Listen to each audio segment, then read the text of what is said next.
there was something about there being the right season of my heart to be open to those words in this season of my life that made me say, man, I'm bringing something to the table. People are seeing that I can bring value to a team. And I say all that to say, if you have mentors in your life, give them and the leaders in your life the opportunity and the space to speak value into you.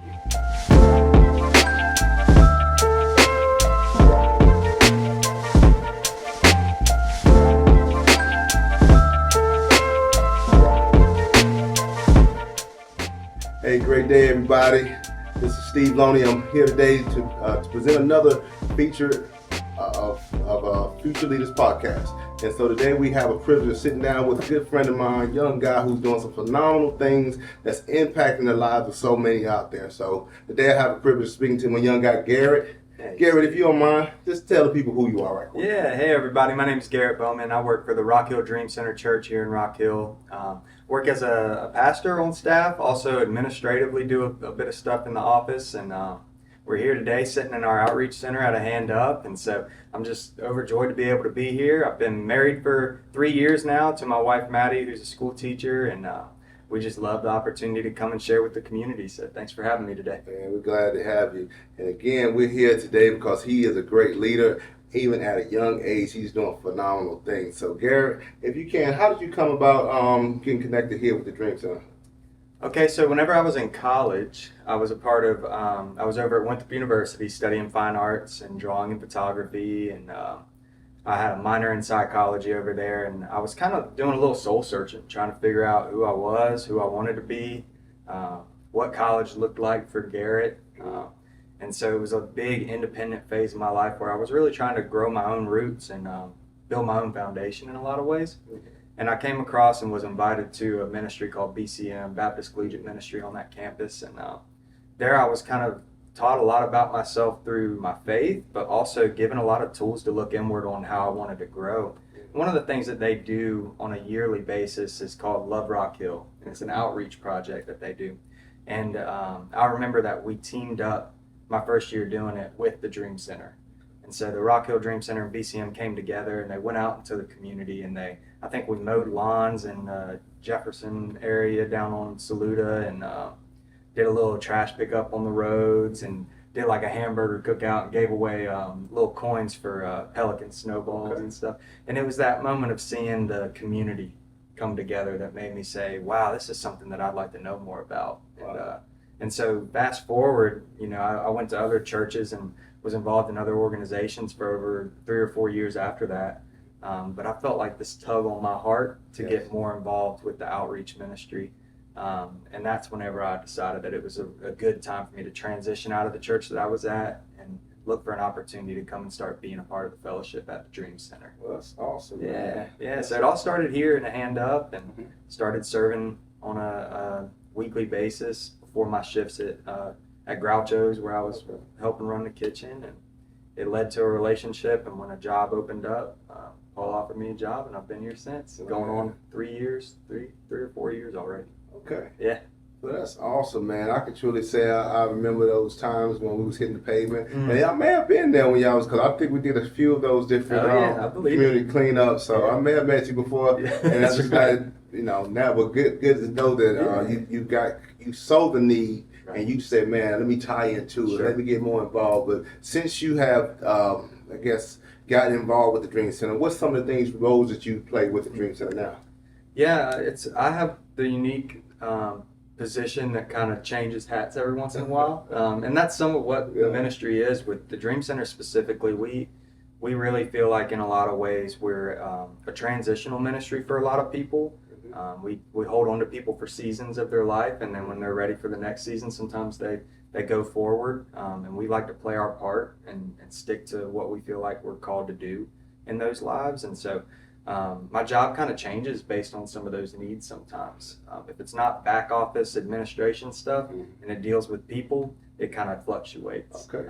Which, we always joke that church is easy until you put people in it. Yeah. And I think that's a fair thing to say. Right. But it's joyful too because of the people. And so right now that looks like getting ready for different co-ministries that we're serving with, like Family Promise, and coming in here and helping to empower and train up this staff so that they can be effective in what they do every day at a hand up.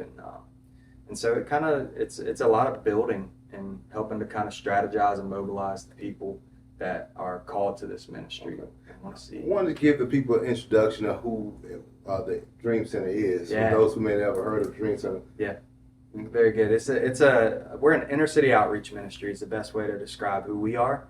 But what we do is projected on the wall behind us, where our mission is to see lives transformed through a relationship with God and others. And our vision is to see communities transformed by the gospel as we love, as we serve, as we share, and as we send. And so we organize everything that we do around that goal of loving, serving, sharing, and sending. And so this outreach center is a big part of that. This is an outreach center that operates like a thrift store. People can come in and shop Monday through Saturday for very low price goods and clothing, and people can come in here and serve and do volunteer hours in exchange for clothing. And we have a staff here that runs this place. They're a wonderful staff team. Exactly. We do adopt-a-blocks in the community where we go out and we serve our neighbors. We partner with a lot of other churches and organizations in the area just to serve the people of Rock Hill and around us. So we try to do a lot, but the core of what we do is we want to love people. We want to get to know them well, build community, and help to empower people, help give them the tools that they need in order to make the goals met in their lives that they have for themselves. That's amazing. And I can tell you how my guy Paul. Yeah. Paul is the actual senior pastor, and we will be having a podcast episode with Paul. And he just got a lot of good stuff going on. So Paul was my guy. He was my best man at my wedding. That's how close we are. And he just he's down to earth. You wouldn't think he's the pastor if you met him. Yeah. But he is a good guy though. But from there we met through the adopt block piece. Oh, cool. So that's how I didn't know that. Yeah, actually he came to I had a rap session every Monday with men called Brothers. And so one of the guys, Law, he used to be an officer when he stayed here, and he was part of Paul's church. He brought him to my meetings, and we met that way. But then he had a block party the next following week, and we ended up going to the block party. From there, I started with the doctor block, and from there, it just caught fire. History, yeah, man. it's caught fire, and that's my guy. It's fun, man. It's fun to get to love on your neighbors that way, and I think it's what we're really geared for as people, is community, and so we just try to stick to that. That's our foundation. Exactly. Each other, you know. Exactly. You hit on something a minute ago. We were just talking about, because this weekend in our area they had Pride Weekend, a festival in the Charlotte area, and I have to be downtown and walk through, and I seen some those who are Christian. They were down there protesting and kind of having some hard words with some people, and loving, but in a tougher way. And we were talking about the power of just sharing love versus with a pointing finger. You get so much more done. So I just wanted to hear your take and just some strategies that you see on that approach. Yeah, for sure. I think it's important to say that my take is my take, right? You know, that I've got peers of mine that are really good friends of mine that might see this a little differently than me, but I really do believe that the church plays a key role in building those relationships between Jesus and the lost world, people that don't know him and him. And I think sometimes we confuse our role. I think we play lawmaker and disciplinary whenever we don't yet have the foundation in somebody's life to even speak about those things with them. And so, like the example you gave of the person down there shouting at individuals about how they're living, it's very ineffective when it comes to building a long, sustainable relationship and showing them who Jesus is. And so if that's our purpose as the church, which I believe it is, to show the world around us the love of Christ, we start by getting to know the people, no matter how different they are from you. I mean, the church prides themselves on international missions, and I in no way want to talk down about the church, because I think there's some awesome things that the church is doing to engage the world around us. But we have to be very careful personally whenever we think about the individuals that are out and that are living a lifestyle that Christians would say is sinful and against what we are told to live like. And I'm not calling those things into question, but I am calling the question of how are we going to show Jesus in all of that? And so I think you're 100% right, going and being intentional to find a way to make that impact. It takes time and investment and putting yourself in the position to be a friend of that person far before you get the posture in their life to say you need to change everything. I even my take on it, I looked at that situation, knowing that they have vendors, everybody all in that space. If I wanted to be an impact a person, I may would have just been handing out waters. Sure. Yeah. I think I would have accomplished a lot more. Yeah. I want a friend by just giving them something to meet their need. Because a person sometimes doesn't care how much you know until you show how much you care. And so doing those small kind gestures at least opens the door for a conversation. For sure. And there's times when it's important to kind of expedite that process too. You know, there's times where we need to draw a line in the sand and say, no, this is what we believe is true, and this doesn't add up to that. But the majority of the time when you're dealing with people, I'd argue that the basis you can run off of is expecting that a relationship is going to bring about change far more effectively than just telling somebody what you believe is right and wrong. Exactly, man. That's awesome, man. And so knowing that you here day majority of your day in the store here, so give me some of the stories of some things that you have seen and even witnessed of your ministering and to just loving on those who come in. What's some of the experiences you've had? Great question. I think one of the big things, so I spend the majority of my time now up at the church. Okay. But the reason that I do now is because of some of those awesome things that have taken place in here that have allowed us to get a volunteer and staff base high enough to where Paul and I can really strategize about how to build God's kingdom outside of these walls. Man, it's life change. I think that's the biggest word for this area and for this little outreach center, is that there's so many times that we see people come in broken, and we don't fix people. That's not what we do here. But we point to the one that does. We point to the one that's already paid for every wrongdoing and already paid for every blemish that we have, and that's Christ. And so we empower people to come in and say, listen, you've got a role to play in this world. You're not meant to go day to day with your hand out asking what we can do for you. Because at the end of the day, I'm going to need something too. I might need encouragement. I might need prayer. So let's do this together. Let's walk together. And so right here behind me, you'll see the two hands linked up on the wall. And that's really meant to be a picture of our approach with people. We want to give a hand up to that individual, not a handout. Because a hand up empowers them to take care of that little bit of them that says, I have a purpose here. And we want to help them find that purpose. And so, man, we've seen individuals, of course, whose names I won't say, but I've seen people come in addiction, in homelessness, and in a 6-month process find structure in their life, find a job, and find the type of discipline and self-confidence that they needed to say, I really can do this. I can do this on my own, or I can do this with this community around me. And that makes it worth it. I mean, it almost makes it to where we could shut this place down for the year and say, God, we did, you let us do one more. One more person got to know that you love them and that they have a purpose in this world. And I think that's just so important, especially for people, that are younger. And that younger leaders, kind of the area that you were talking about, that age of like 18 through late 20s is a pivotal time for people wanting purpose. And if this place can play a part in helping people say, this is bigger than me just doing what everybody else says I should. This is me feeling like I have a specific reason that I'm here. And this place is meant to help us find that. Yeah, you spoke right to something that's near and dear to my heart, and something I was going to ask, but you did led right into it.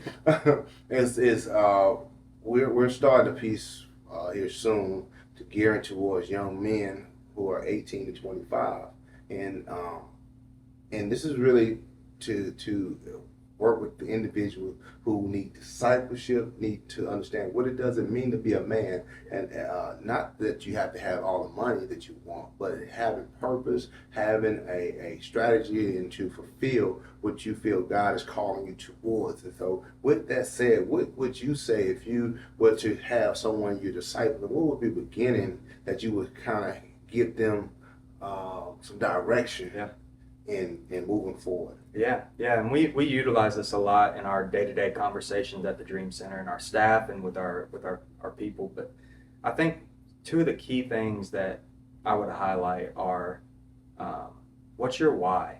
So when you get out of bed and you're excited about your day, because that's not every day, but when you do, if you're anything like me, it's not the majority of the days. I'm not a morning person, so getting up is not whenever you'll find me at my best.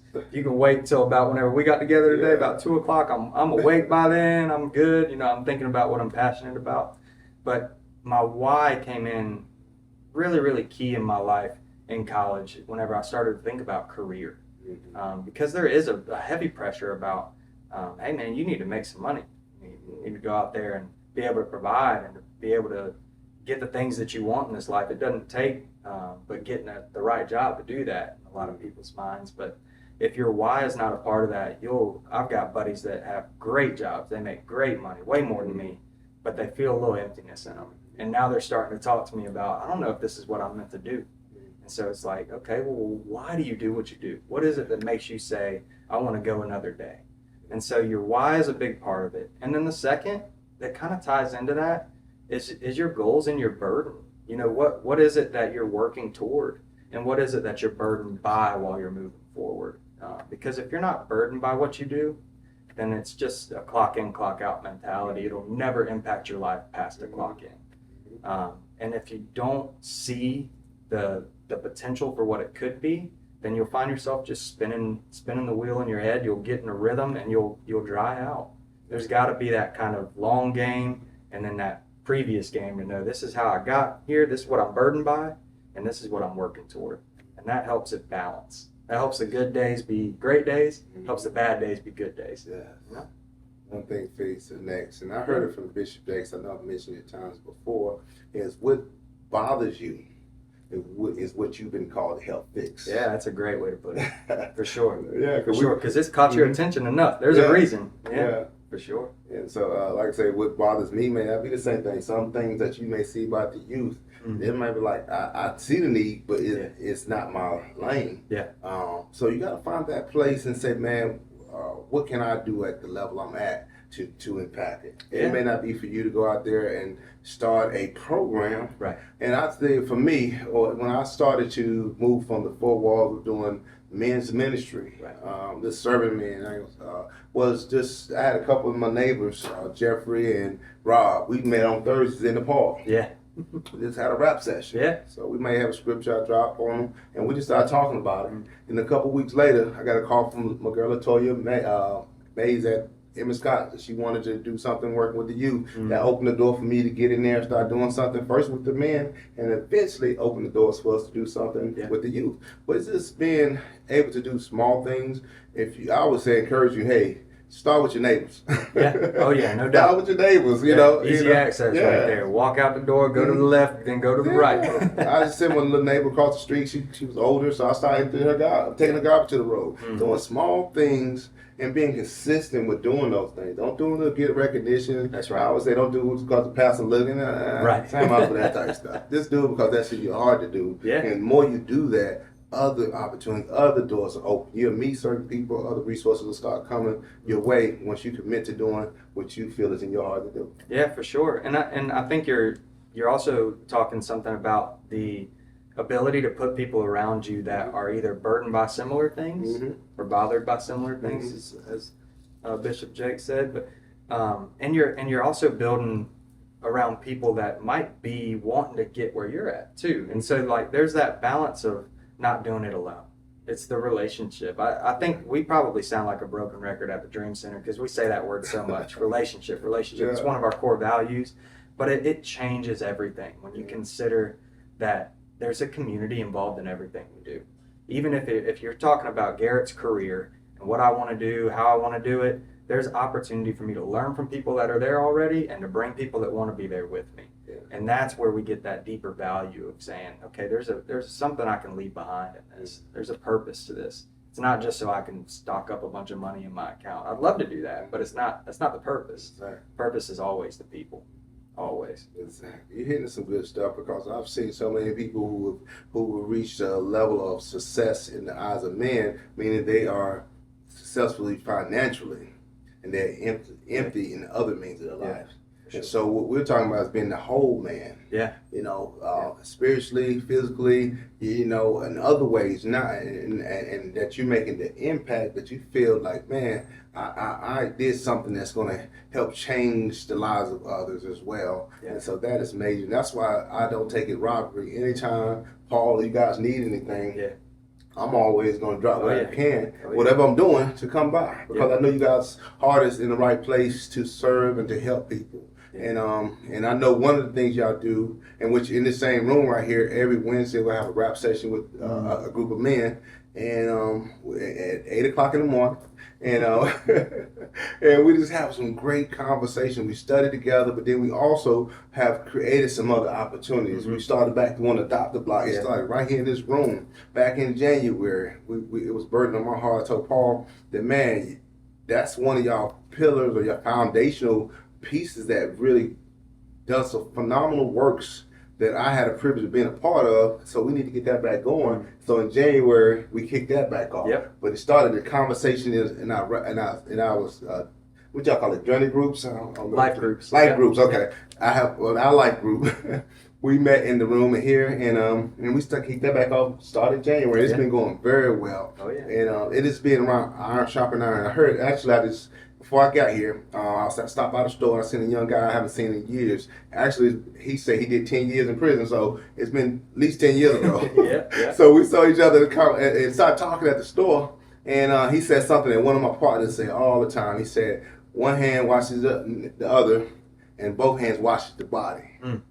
That right there speaks for itself. Because if you think about it, each hand washes each other, iron sharpen iron, but then we both together can accomplish so much once we come together, and we can impact our community so much more. So that's something that when he said that, I said, man, you hit it right on the head. My God says that all the time.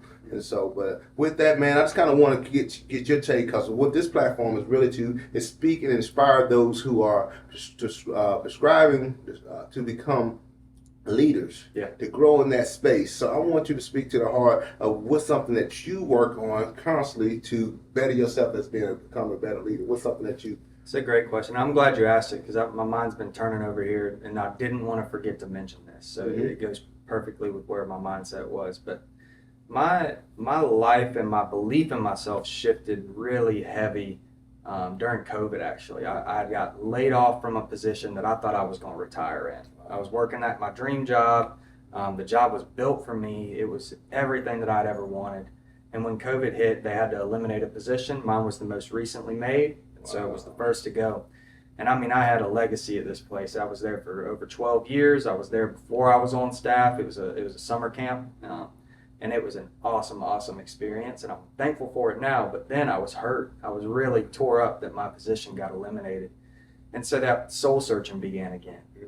At this point, I was engaged to be married to Maddie, and was getting to know her family. I went and worked for her father's lawn care service for a little while, and did some odds and ends jobs, worked restaurants, worked grocery, fried some chicken at Publix for a while. I mean, I did a little bit of everything to make ends meet in that time and keep moving forward.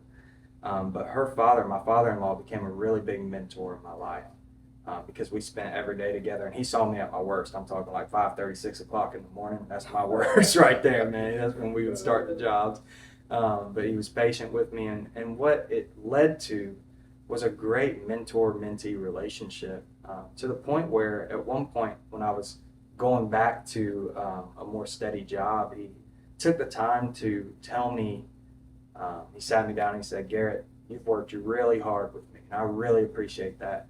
I need you to know that wherever you go, you're worth this amount of money on a paycheck."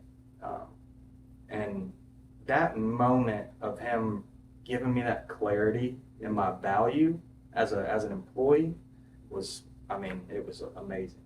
And I've had other men. I'm very, very blessed that I have a good family. My father was very careful in bringing me up with a good work ethic, and I do not take that for granted. But there was something about there being the right season of my heart to be open to those words in this season of my life that made me say, man, I'm bringing something to the table. You know, people are seeing that I can bring value to a team.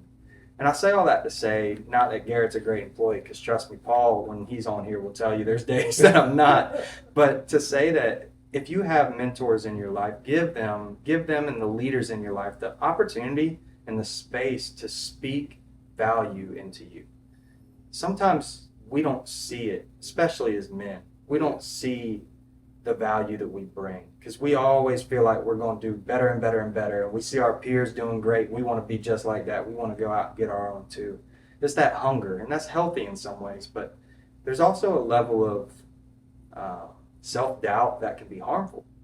And that's where we fill in the gap for each other. That's where we need close friends and peers, close mentors, family members that we trust and value to speak truth and value in our lives. And that changed everything for me. It really did. Yeah. So that'd be a key part. Find those people, give them the space that they need to encourage you.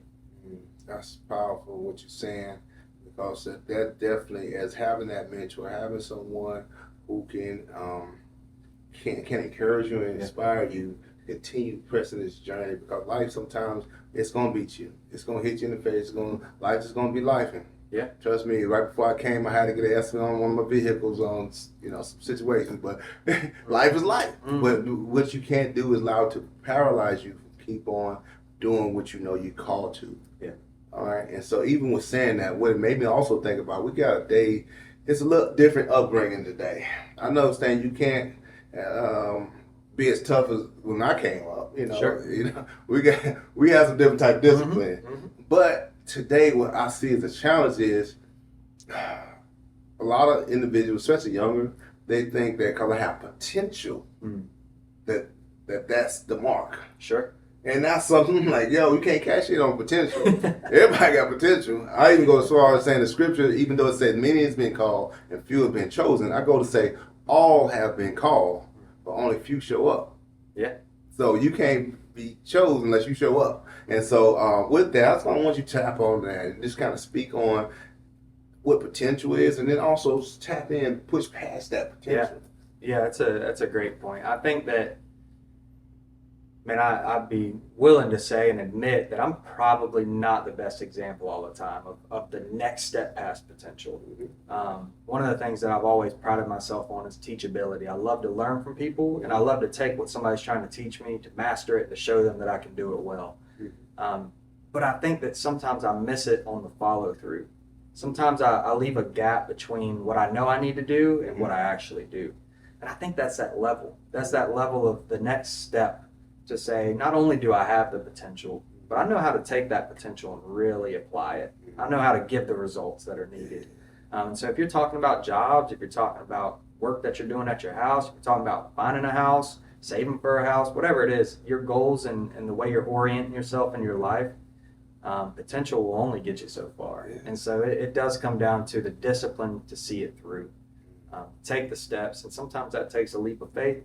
Sometimes that takes a careful, slow strategy and an on-ramp, but figuring it out. I mean, it can't sit by forever until it falls into our hands. Sometimes we got to go out and make that first step. Yeah. It made me also, I do a daily post, and those who have not seen my daily post, please go back and check my daily post. But on my daily post, it took me back in the mind of, I think I first heard it from Napoleon Hill. Okay. And sometimes we think knowledge is power, but knowledge is not power. Applied knowledge is power, because just having to know how to do certain things does not give you the goal. You have to put it in play. And so many times we know a lot of stuff. I'm an information junkie. All day I'm listening to stuff all the time, but I have to then take those. Can't take all out of That's that. right. I'm listening to so many podcasts, so many Right. books every day. Because while I'm working, I'm listening to stuff. But I can take that one piece and apply that, and stay on that piece until I see it through. And that's something I think that we have to be aware of, make that a habit to do. And so if you can, just talk about this, what you kind of already related to, but applied knowledge. Yeah, no, and I think there's a precursor to that too. So one of the things you were talking a little bit about, the generational change that's come, and I think one of the truths about where we are is there's a lot of influence out there. And so when we're talking about putting mentors in your life, you're gonna be mentored by somebody or something. You can choose to put people that you trust in that spot, or you can let it be stuff like the Instagram reels and TikToks that you see every day. The motivational speeches even on those things are great, but they're only so personal. And the real personal investment comes from conversations like this, where you sit down with somebody that cares about you, that you can trust, and get real feedback from them on those. And so then you get the filter to say, I'm getting a lot of feedback. I think I can use this one. But this stuff over here, they mean well in what they're telling me, or sometimes they don't, and that's a quick set aside. But if they mean well and it still just doesn't fit like the right season, you can set it on a shelf, but it helps you to know what you can digest based on the other things in your life. So a lot of it comes down to context. We have to know the season we're in, and then use the potential, like we've talked about, the goods and the bads to impact that season. And that's a give and take relationship. We cannot, and you shouldn't try to take every bit of good feedback and apply it immediately. You'll drown in it. You really will. I mean, I think that one of the big mistakes that we make, and I do this all the time, my wife will tell you I'm a hobby person. So I have a really, really bad habit of picking something up, playing with it for 4 weeks, and then setting it on a shelf and never touching it again. I've done it with ukulele, guitar, drums. I've done it with disc golf, frisbee, all of it. Ball golf. I got some great clubs in the shed at my house right now that I hadn't dusted off in over a month. Because I love to just pick stuff up, try it, and then set it down again. But I think sometimes I do that with the expectation that something's going to catch. And I'm going to be really, really good at something. And it's all going to make sense. It's going to fall into place. But I bet, and you can't look at this with regret, otherwise I'd probably not try any of those things. It's more with future opportunity. If I were to slow down and take one of those things, or maybe two, and give them time. Give them the time. Instead of setting them down after a month, say, okay, let me get one more month of ball golf. Maybe I'll shoot better next time I go out and I play. And I'm saying ball golf because I play disc golf. And so I sound like a nerd talking about all that stuff. Piano, vocals, whatever it is that you do that you enjoy. And if it's work related, that's fantastic. You should enjoy what you work. But taking and letting yourself see those small increments of change and progress, that's applied knowledge. And all applied knowledge is wisdom. And Scripture says we're to seek wisdom like a treasure. And that's the kind of life we want to live. When we're gaining knowledge, we want to filter out what we can't use. We want to take what we can and let it build into wisdom, because wisdom impacts how we act, how we receive feedback. You ever try to talk to an immature person about how they need to grow? It's terrible. It's like pulling hair. But a mature person they'll wrestle with it. It still might hurt, but they'll most likely try to apply that change that needs to happen. I want to stay right there with wisdom, but I got something to say. Somebody, if they hear me say this, they're going to bust out laughing, but it's an immature conversation. This person, instead of getting their license, they're moving to getting a car. They stuck on getting a car. And they found out the same situation 3 prior times, and it never worked out right. So they keep on back at square one. Instead of figuring out what I need to do from get to first base, they're skipping to get to home base.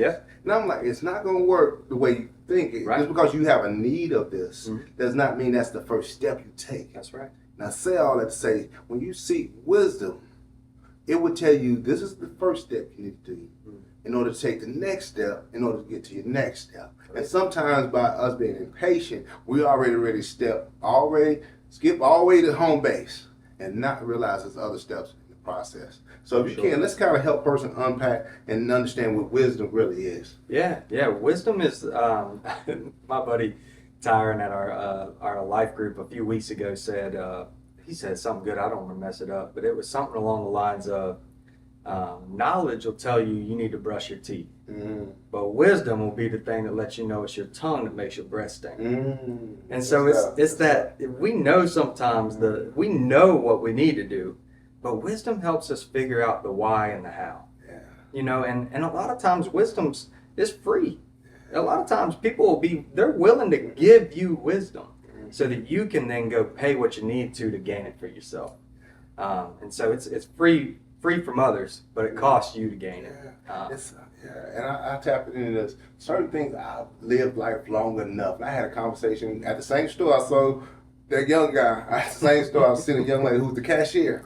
And you hear this all the time. I'm pretty sure she was talking about, I can't wait to get off. Mm-hmm. She's young, in her early 20s. Sure.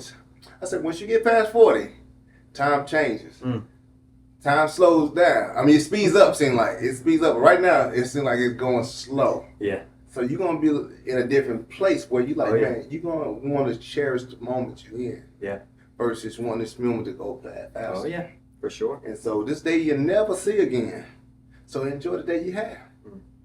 Promise you. Oh, yeah. Yeah, and it changes when you got people in your life that are in those different stages, too, to help you see that. Yeah. You know, one of the best things, one of the biggest blessings for me and my wife is that we've got a bunch of people in our life that are in different stages of life. So they can warn us about moving too quick or help us to see the opportunity in what we see as trouble.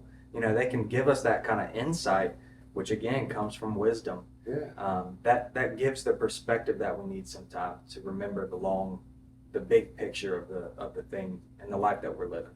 Yeah, man. Well, that's awesome, man. You and your wife, you're young, and she's an educator. Mm-hmm. And so what's some of the things that you can say that you're striving towards down maybe in the near future that you see where you are now, but it's positioned you to do this. So if you could say what's some of the things that you see in your near future or what you're looking to strive to accomplish? It's a good question. One of the things whenever I'm describing to people what I do that I always point out is that my wife has always been one of those people. Maddie has always known what she wanted to do. Okay. From an early age, she knew she wanted to teach. And so for her whole life, she's structured herself and grown toward teaching. Wow. I've never had that. I've never had the one thing that I was like, if I could do anything in the world, this would be it. And to be very honest and transparent, I still don't. You know, there's still a lot of what I do is I feel like it's building Garrett into who I am. And I know God's using it, but I don't really know what the long-term purpose and the why is yet. And so for me right now, it's being disciplined and diligent to do what I do to the best of my ability, to do my job the best I can, and take in as much as I can from the people around me that I trust and that I see achieving things in their life, so that when I get that clarity one day, Lord willing, that I get that clarity one day and I can sit back and I can say, that's what I'm meant to do. I'm ready, you know? And so right now, and I hope there's people that can relate to this, because I think a lot of people my age have that kind of that question of what is it? What am I supposed to do? What's my job? But I think if we know the purpose of our lives beneath all that, the actual job means a lot less. Yeah. And so I know what I'm meant to do in my position right now. It's love people. I'm meant to grow and love and invest in people. So then what my job position's called doesn't mean as much. What my paycheck comes in as doesn't mean as much, because I know why I'm waking up that day. Yeah. And so my advice to people that are in that position would be invest in yourself where you're at. Take where you're at. I mean, I meant it. When I said I fried chicken at Publix, I did it for 3 months trying to figure out what I needed to do next. Yeah. I worked in kitchens and restaurants. It's not glamorous stuff, but it's stuff that pays a bill and helps me to grow and develop my tool belt so that when the right thing comes along, I'm ready. And I think we owe it to ourselves to make those deep, long-term investments. You hit on something that I think is so crucial for anyone who wants to become a leader. You can't think that anything is too big for you or too small for you. No, yeah, I feel like that. Nothing can be too small. Regardless if I had to clean toilets. That's right. If I had to get out there and run the cash register, whatever the task is, I don't mind doing it, because by me doing it, showing the team and everyone else around me that if he can do it, I can do it too. Mm-hmm. And so we have to first lead by example more than we are by words. And I think the number one best way that you can ever preach to someone is not through your words, it's by your actions. And how you live is the best way of example to show others, you know, that this is who I am. That's what Jesus was all about. Mm-hmm. It wasn't, he just said, let me preach to you, but follow me. He wanted them to walk through this life with him for those 3 years, his disciples, that they can see how he handles situations. how he handled the good and the bad of situations so they can be able to do that better themselves. Mm-hmm. And so that's what this walk is about. It's about us being the example first. Yeah. Mm-hmm. And so, but with that, I'm gonna go ahead and we're gonna close up here. But I want you just to kind of share just something that's been, something that impactful for you, mm-hmm. that you say, hey, this is my go-to, whether it's a scripture, rather than something that you share with others, mm-hmm. that you say this is a way that I strive to be. This is something that I use on a regular that could be impactful with those who listen. Man, I think the one thing that I'll leave people with is it's not a quote, it's not a scripture, it's nothing that is really something that you can probably write down and say to yourself every day, but it's something that I've become so grateful for in this stage of my life, and that's your people. I mean, it is so vital to surround yourself with good people that care about you, that love you, that are invested in you, and the best way to do that is to go and invest in others. And so I'll highlight it again so that it's ingrained in your brain. Build relationships. Wow. I right now get the benefit. Me and my guys go on an annual guys trip. Okay. This year we're going to the mountains together. It's 10 guys. Mm-hmm. Some of them I knew from high school. Some of them I was in diapers with when we were coming up. Some of them I met in college. Some of them I worked for. Okay. But I've had the privilege of getting to bring all of them together through those seasons of life. Okay. And now they're friends. And they hang out with each other. And so it's this huge moment where I get to sit back and watch relationship happen and value come from those relationships, all because we just knew each other. And then we said, this is valuable. We should spend more time together. Yeah. And man, set aside all that stuff that says you can't talk about your feelings. It's junk. The only reason I have these relationships is because we wrestled together. We've been through the tough seasons of life. We've been mad at each other before, but we made it through it and we built on a strong foundation of friendship. Find your people and stick with them. Invest in each other, because that lasts way longer than any money, any job, any house, any of that stuff. Okay. It's the people that makes life worth it. And these some of you guys that are part of your life group also? Yep, 2 of them are part of my life group. A few of them don't know the Lord. Some of them don't go to church, but they know I'd die for them, and they're my people. They'd take a bullet for me. I mean, it's the deep-rooted investment that gives me hope that one day I'll get to share Jesus with them and let them know who he is, and let them know, man, this is why we care about each other so much. It's because we're called to a purpose to serve each other, and because we're being forgiven all the same. We're on an even playing field. Wow. And that's those relationships that are just rich, man. They really are. Garrett, man, I appreciate you giving us time to be able to get some nuggets and some great wisdom from you, man. I'm so proud for what you're doing. Thank you, man. I appreciate it. You've always been one to, even for me, time I needed help with administrative stuff. Yeah. You say you get in the trenches and help to bring that information that what you can give to the table, man. So I appreciate all that. Okay. And if anybody wanted to connect with either here with the Dream Center, with the Hand Up, or whatever else you got going on, how can they reach out to you? Yeah, this is the best place to do it. We're at 1110 Cherry Road right here, Monday through Saturday. We open at 10 o'clock, close Monday through Friday at 6, at 5 o'clock on Saturdays. Our team in here is ready to talk to people all the time. And if you can't find me or Paul in here, you can get in touch with one of them and they'll tell us that you're here. We'll come down here. We ain't but 10 minutes up the road at the church. So, man, this is the place to do it. This is the place. We call this the front door of our church for a reason. We really feel like this is where the life change happens.